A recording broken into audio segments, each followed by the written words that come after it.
Assalamualaikum warahmatullahi wabarakatuh.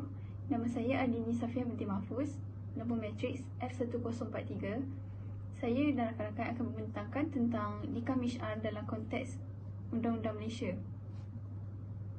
Ahli kumpulan saya ialah Nur Amira Akila F1017, Zawil Ifah F1047, Nelly Batrisha F1031 dan Alia Syafiqah Sakri F1065.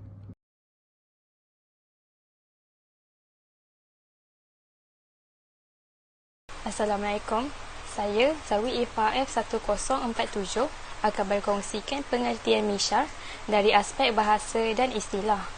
Pertama sekali, dalam aspek bahasa, misyar berasal dari perkataan Arab iaitu al-sa'ir yang bermaksud berjalan di bumi. Orang Arab menisbahkan misyar kepada sejenis perkahwinan yang tidak iltizam dengan hak-hak seperti perkahwinan yang telah diwajibkan oleh syarak, seolah-olah seperti lelaki yang sedang dalam perjalanan yang tidak ditanggung dengan sebarang beban.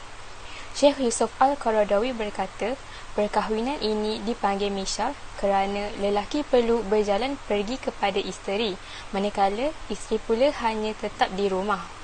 Seterusnya, pengertian misyar dari aspek istilah. Syekh Ahmad Al-Tamimi mentakrifnya sebagai perkahwinan melalui akad yang sah dari segi syarak dan memenuhi rukun nikah. Namun, pihak isteri berkompromi terhadap hak sendiri seperti tempat tinggal dan nafkah.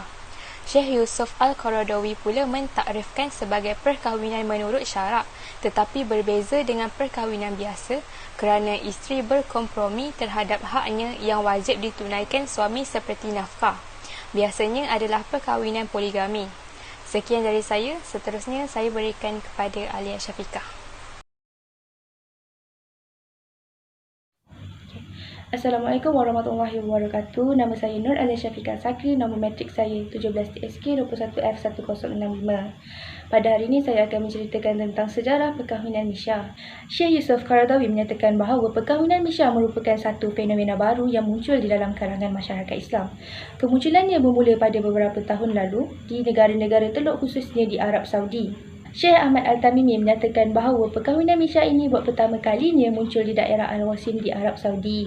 Kemudian ia tersebar ke kawasan tengah Arab Saudi.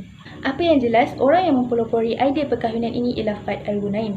Diceritakan bahawa beliau dikehendaki untuk menyelesaikan isu perkahwinan di antara wanita-wanita yang berumur, wanita-wanita yang tidak berkesempatan untuk berkahwin seperti biasa dan juga untuk janda-janda yang memerlukan teman hidup. Assalamualaikum dan selamat sejahtera. Nama saya Naili Batrisha binti Muhammad Fauzi F1031. Saya akan menerangkan tentang faktor kemunculan perkahwinan misyar. Faktor pertama ialah wanita. Kewujudan ramai wanita yang tidak berkahwin, andartu dan janda. Antara punca utama kepada kewujudan perkahwinan misyar adalah kerana terdapat terlalu ramai golongan wanita yang sepatutnya telah berkahwin tetapi terpaksa menempuhi masalah untuk mendapatkan pasangan-pasangan hidup. Begitu juga dengan wanita-wanita yang kehilangan suami kerana kematian ataupun perceraian.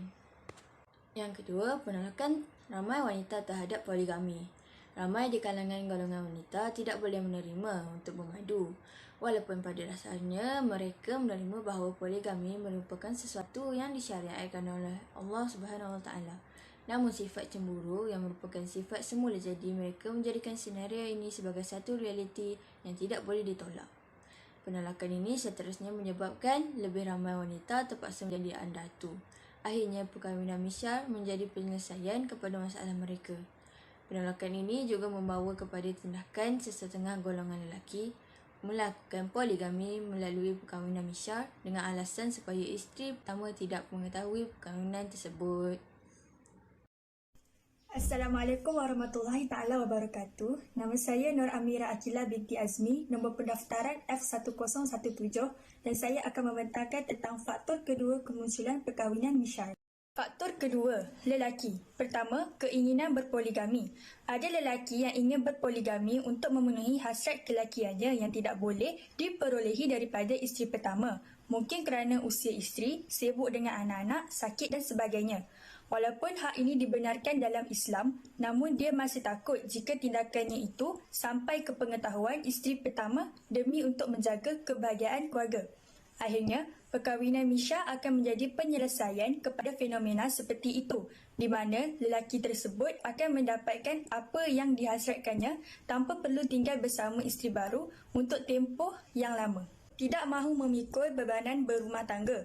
Ada sesetengah golongan lelaki yang tidak mempunyai kesediaan dan kemampuan untuk memikul lebih tanggungjawab dan beban dalam hidup berumah tangga.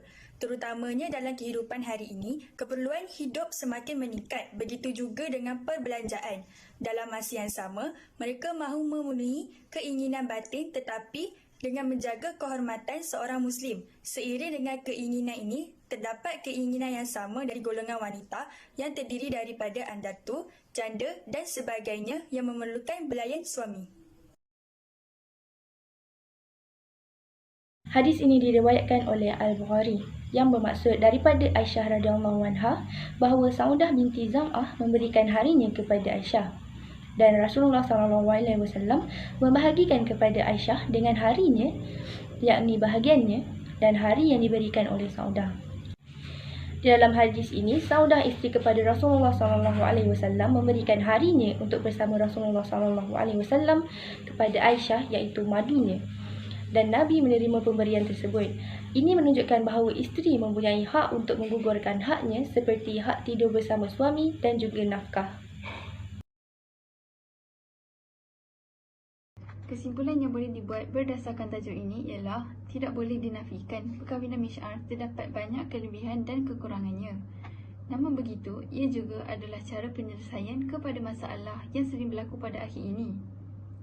Selain itu, ia juga adalah cara untuk mengelakkan para wanita daripada melakukan perkara yang dilarang oleh Allah Subhanahu Wa Taala.